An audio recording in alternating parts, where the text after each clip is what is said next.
नमस्कार, मेरा नाम पिंटू सिंह यादव है और आप देखना शुरू कर चुके हैं भोजपुरी रिमझिम। दोस्तों देखिए, भोजपुरी इंडस्ट्री के सुपरस्टार खेसारी लाल यादव का आज एक सुबह सुबह गाना तो रिलीज हुआ है और उस गाने को दर्शक जो हैं वो भर भर का प्यार दे रहे हैं। और वो जो गाना है वो ग्लोबल म्यूजिक जंक्शन भोजपुरी के यूट्यूब चैनल पर है। गाने का नाम है हद कर दी राजा, जिस पर काफ़ी बेहतर रिस्पॉन्स मिल रहा है।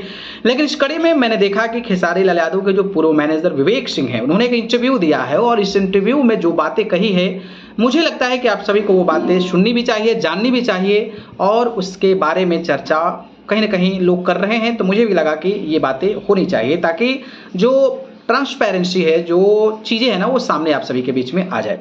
तो हम उनके सवालों का जवाब को डिकोड करने की कोशिश करेंगे और आपको बताने का प्रयास करेंगे। जी हाँ, उन्होंने एक बात कही है चोर को लेकर। जिस तरीके से खेसारी लाल यादव से जब अलग हो गए तो चोरी का आरोप लगा था कि इतना घपला हुआ है, उतना घपला हुआ है, ये सारी चीज़ें हुई है, ये फंसवाए हैं, पैसा लेकर फंसवाए हैं, ये तमाम चर्चाओं का विषय बना हुआ था। ये बात बखूबी आप जानते होंगे। तो उसके बारे में विवेक सिंह का कहना है कि जब हम ये सब किए थे तो फिर उसी के साथ आप काम क्यों कर रहे हैं। मतलब ग्लोबल म्यूजिक जंक्शन के साथ एक बार फिर से शुरुआत हो चुकी है, तो आखिरकार फिर जब ऐसा ही हुआ तो उन लोगों के साथ फिर काम क्यों।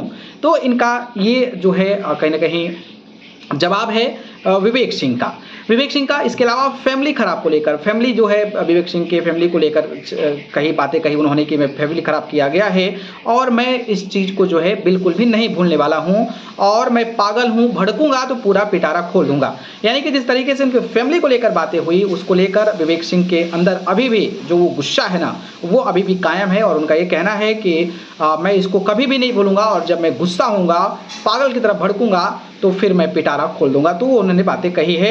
इसके अलावा जो है उन्होंने खुन्नस की बात कही थी और उन्होंने ये भी कहा कि उस समय जो है किसको पैसे की ज़रूरत थी। जब एग्रीमेंट हो रहा था तो ग्लोबल म्यूजिक जंक्शन हो रहा था, काफ़ी पैसा दिया ही होगा ऑब्वियसली, तो उस समय किसको ज़रूरत थी। ये बातें कहीं ना कहीं उन्होंने इशारों में बताया कि क्या ज़रूरत थी।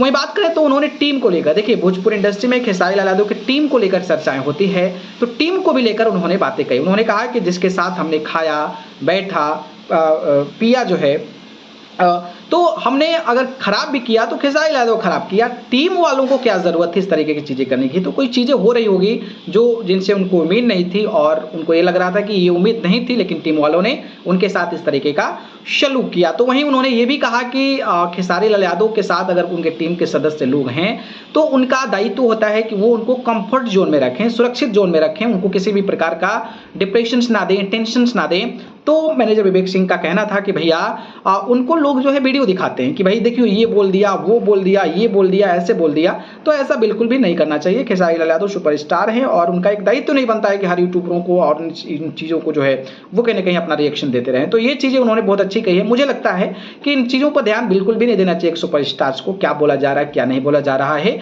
और वो अपने काम पर फुली फोकस होना चाहिए। तो इस तरीके की उन्होंने बातें कही है। इसके अलावा जो है उन्होंने ये तमाम चीज़ों को लेकर बात की, जैसे चोरी के आरोप को लेकर बात की, फैमिली खराब को लेकर बात की, टीम्स को लेकर बात की और जिस तरीके से यूट्यूबर्स की वीडियोस को दिखाते हैं उसको लेकर बातें की। तो इन तमाम चीज़ों पर बात की है। विवेक सिंह ने अपनी प्रतिक्रियाएं भी दी है। बाकी आप इसको किस तरीके से देखते हैं, आप इस इंटरव्यू को किस तरीके से डिकोड करते हैं, किस तरीके से एलोपरेट करते हो, क्या उन्होंने जो कहा है वो सही है या फिर उन्होंने ये हवा में बातें कही है। मुझे लगता है कि हवा में तो नहीं ही होगी, क्योंकि वो उनके साथ रहे हैं, लॉट ऑफ टाइम स्पेंड किए हैं विवेक सिंह खेसारी यादव के साथ। तो इस तरीके की बातें अगर सामने आ रही तो कहीं ना कहीं इसमें ज़रूर कुछ ना कुछ रियलिटी होगी। बाकी आप इसको कैसे देखते हैं कमेंट बॉक्स में ज़रूर बताएं। धन्यवाद।